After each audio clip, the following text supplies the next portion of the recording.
जी sir, Kota में जो कार्रवाई हुई है पेपर लीक की, क्या कार्रवाई थी और किस तरीके से की गई? जैसा आपको पता है, बहुचर्चित पेपर लीक घोटाला राजस्थान में हुआ, जिसकी जांच एसओजी कर रही है।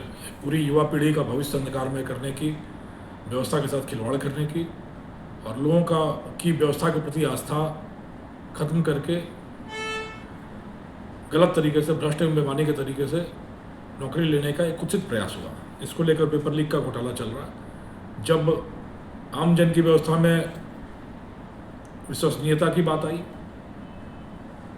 तो पूरी राजस्थान पुलिस एकजुट होकर खड़ी हो गई और क्षेत्राधिकार और विशेषज्ञता के दायरे से बाहर जाकर जोधपुर पुलिस की रेंज की साइक्लोनर टीम ने लगातार पेपर लीक के जो मुख्य सूत्रधार रहे हैं उनकी लगातार गिरफ्तारी की है। ये आज छठी गिरफ्तारी की गई है, जिसमें वर्षा बिश्नोई एक महिला है जो मुख्य सूत्रधार थी पेपर लीक घोटाले की।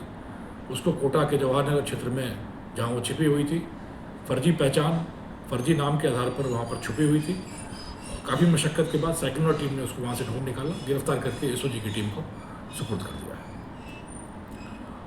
वर्षा बिश्नोई स्वयं लेक्चरर थी और अपनी प्रतिभा और मेधा का गलत इस्तेमाल करते हुए इसने डमी कैंडिडेट्स का जुगाड़ करके और इस सारे जुगाड़ का एक किंग पिन के रूप में काम करते हुए इसने इस पूरे अपराध को अंजाम दिया था। ये इतनी चालाक एवं शातिर थी कि पिछले 6 महीने से पुलिस की आंखों में लगातार धूल झोंक रही थी। इनामी थी एसओजी से, पर लगातार प्रयासों के बावजूद कहीं की भी पुलिस इसको पकड़ने में सक्षम नहीं हो पा रही थी, क्योंकि इसने अपने सारे संपर्क सूत्र तोड़ दिए। सामान्य तकनीकी जो मोबाइल होता है उस पर बात करना बंद कर दिया और अत्याधुनिक तरीके से ये लोगों के संपर्क में थी। करीब 3 महीने की मशक्क़त के बाद साइक्लोनर टीम ने इसकी लोकेशन कोटा ढूंढ निकाली।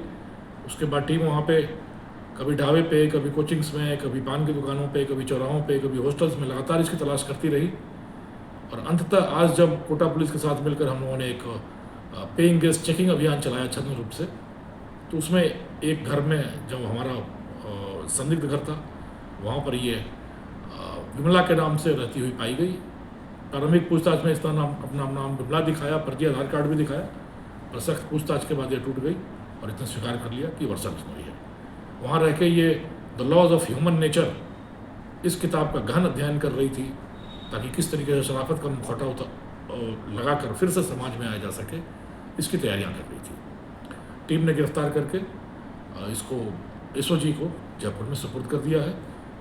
न सिर्फ साइक्लोनर टीम की, न सिर्फ जोधपुर रेंज पुलिस की, बल्कि ये पूरे राजस्थान पुलिस के लिए ये एक बहुत बड़ी कामयाबी है और तथा यह इस चीज़ का प्रतीक है, या इस चीज़ का संकेत है कि अपराधी कितना भी बड़ा हो, कितना भी चालाक हो, राजस्थान पुलिस के कानून के शिकंजे से कभी नहीं बच सकता और अंततः उसको अपने किए की सज़ा भुगतनी होगी। पुलिस के शिकंजे में आना पड़ेगा और जो भी अपराध किया है उसकी सज़ा भुगतनी ही पड़ेगी। और साथ ही साथ यह भी संदेश गया है कि युवा पीढ़ी की आस्था और विश्वास व्यवस्था के प्रति उतना ही सुदृढ़ होना चाहिए जितना पहले था। 1-2 इस तरह की अपवाद की घटनाएं हुई हैं, और इस पर पूरी व्यवस्था, पूरी पुलिस मिलकर इनको निर्मूल करेगी, इनको नेस्तनाबूद करेगी, ताकि वही पारदर्शी, वही स्वच्छ एवं निष्पक्ष व्यवस्था कायम रहे और लोगों को ईमानदारी से, सच्चाई से, सत्यनिष्ठा से अपने परिश्रम के बल पर अपना काम हासिल होता है।